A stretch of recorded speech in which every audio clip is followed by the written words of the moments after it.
This is a syringe needle with RFID chip implant that I received from someone that works in a hospital, and as you can see, it has a pretty big gap there, and when they stick it in you and they push it, the RFID chip goes into the person, and the newer chips are actually told that they have cyanide in them, and I did find a news video clip that will confirm that, and we'll show that now. All right, this next story may sound like something out of, well, a Hollywood thriller. A Saudi inventor has created a killer microchip. It's designed to track terrorists and criminals and, well, you can think of somebody. Not only does it include a GPS device, it also has a lethal dose of cyanide, which can be activated at any time. You get my point? The inventor's bid for a patent has been rejected in Germany. Joining us now this morning to talk about it, Jake Ward, deputy editor of Popular Science. Okay, this is pretty macabre, pretty sinister and nefarious. How exactly would this work? Well, there's a category of technology that involves GPS tracking systems being shrunk down to the size where you could actually implant it surgically. And we've seen a number of applications for this. This is without question the most sinister version of it that I've certainly heard of.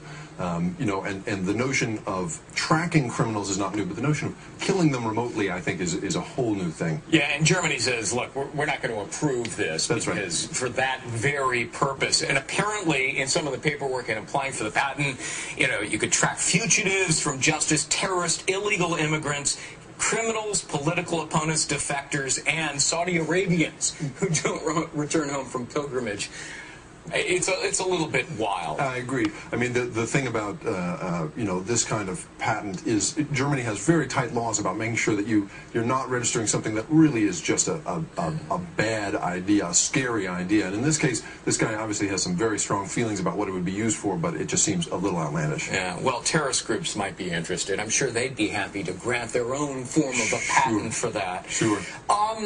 The bigger world, though, of GPS, talk to us about how it's being used to, for example, track sex offenders? Sure. The Washington State Legislature right now is considering the possibility of registering perhaps 100 sex offenders with a GPS chip that's implanted in their shoulder because they found that a few of them have been wearing them on their wrists and then have cut them off, which just defeats the purpose. And so, but the larger world of this technology is actually pretty happy stuff. I mean, there is new technology for tracking Alzheimer's patients, you know, who who may wander away. Right. Right. Sure. Tracking the vital signs of professional athletes from the sideline. You know, there's been a couple of cases in which, you know, football players have collapsed of heat exhaustion, and seeing the early warning signs of that, there's technology that sort of allows you to do that remotely.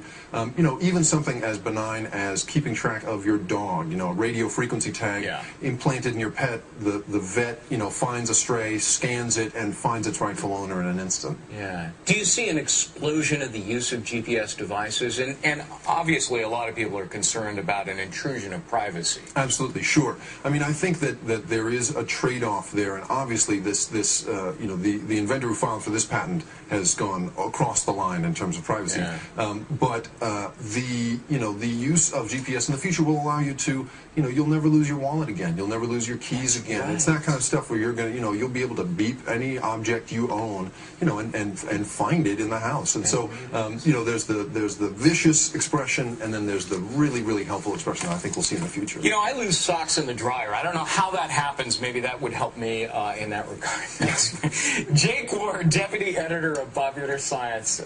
Interesting stuff. Thanks very much. I've got my little buddies microchipped. Baby Do you and really? Basha. Yeah. Yeah. I do, just in case they get away, and then you bring them and you take them to like the checkout counter at the grocery store, and you scan them, and then they say, hey, I belong to Megyn Kelly. That is very cool, yeah.